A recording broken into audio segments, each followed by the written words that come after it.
The cubs of the Cathari Dominion were not cute, they were not soft, they were not gentle.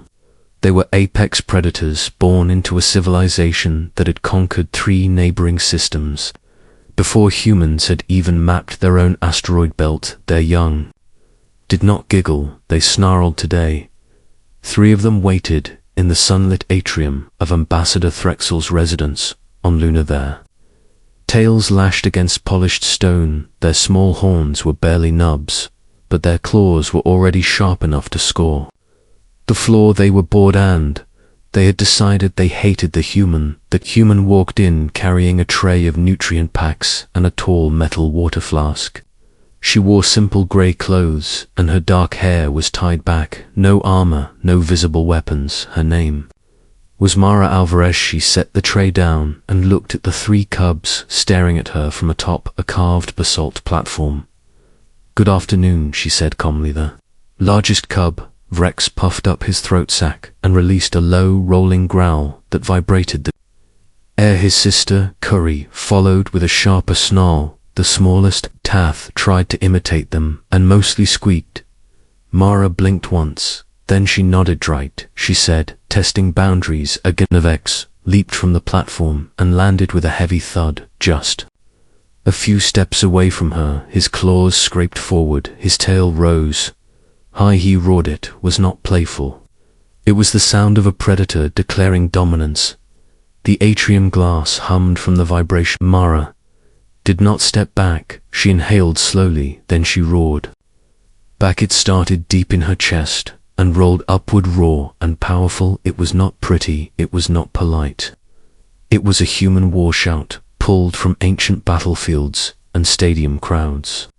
It filled the atrium and struck stone and glass. The cubs, Frezeret, tail stopped mid-lash, Curry's ears flattened. Tath toppled onto his back in surprise. Mara stepped forward 1 pace and let the roar peak before cutting it off. Silence fell. She looked Vrex in the eyes. "No," she said evenly. The cub blinked for the first time since she had arrived on Luna 2 weeks ago. The cubs were unsure. They had studied humans through reports, soft, cooperative, social, weak jaws.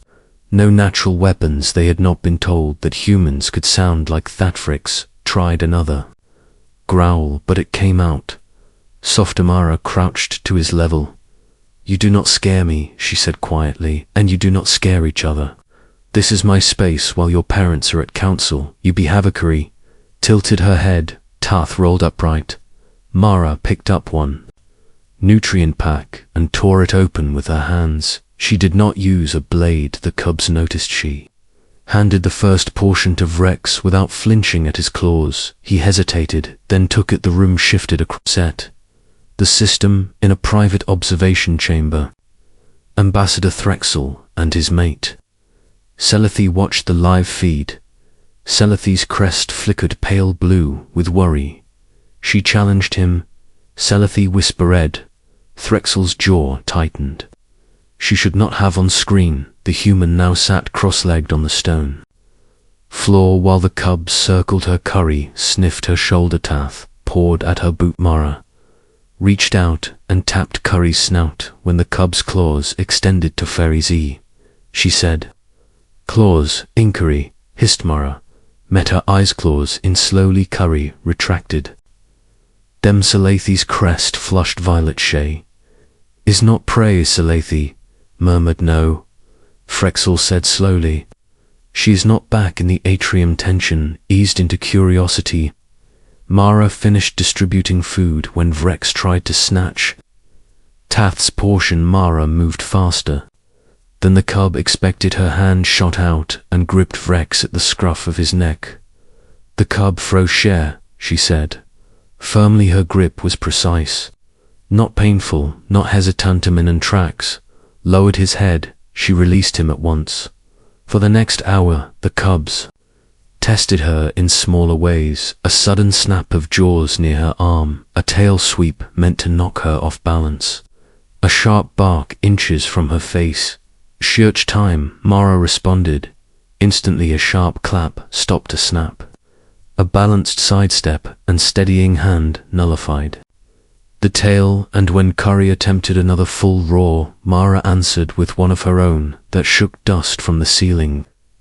The cubs began to learn the rhythm. This human did not dominate through claws, she dominated through presence. Later, when the artificial sun dimmed toward evening, cycle Tath crawled into Mara's lap without seeming to notice he had chosen to do so. He was heavy and warm. His scales were softer than they looked. Mara smiled faintly and scratched behind his small horn. Bud Skiri pretended not to notice. Evrex noticed. He approached slowly. Mara looked up at him. Yes, she said. You too? He hesitated, then lowered himself beside Heron. The observation chamber. Selethi made a soft sound of disbelief. They submit, she whispered. Threxel shook his head. He said they accept. The next day, the true test came. A sudden power fluctuation rippled through the lunar district. The atrium lights flickered. A distant alarm pulsed. The cubs reacted instantly. Instinct overrode training. Vrex sprang upright with a full defensive roar. Curry's crest flared bright red. Tath scrambled in confusion. Mara was on her feet. In a heartbeat. It is all right, she said, steadier. Another flicker. The alarm grew louder. The cubs began to pace, agitation rising fast. Their species was sensitive to instability. Panic could turn them dangerous. Vrax's claws gouged into stone. Mara stepped into the center of the room. Eyes on me, she commented. Dead Kiri snapped at the air. Mara drew in a breath and unleashed her loudest roar, yet it cut through the alarm. It cut through instinct. The cubs stopped. She held their gaze.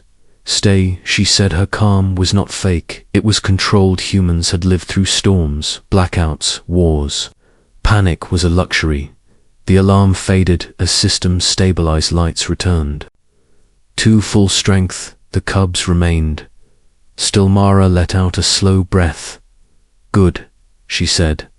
Soft. Liverex looked around, then back at her. His tail lowered when Threxel and Selethi rushed into the atrium. Expecting chaos, they found a different scene. The cubs were clustered around the human. Mara was telling a story. Hands moved as she described something large. Her voice rose and fell. And the bear stood up. Like this, she said, rising to full height. The cubs leaned forward and we made ourselves big and loud. She continued. She roared again, not aggressive but proud. Tath squealed and attempted a tiny edge. Selethi stopped walking. Threxel stared. Ambassador, Mara said, noticing them. Your offspring handled the disturbance very well. Vrex puffed. Slightly approached slowly. Vrex, she said gently. The cub looked at his mother, then at Mara, then back at his mother. He did not move away from the human-centric. Crest Shimidu taught them to answer fear with strength. Threxel said quietly. Mara shrugged. Lightly. I taught them that loud does not mean danger, she replied. Sometimes it just means someone else is trying to be hit. Dakari Rose walked to Selethi, nudged her leg, then returned to sit beside Mara. Threxel exhaled slowly. In our culture, strength commands obedience, he said.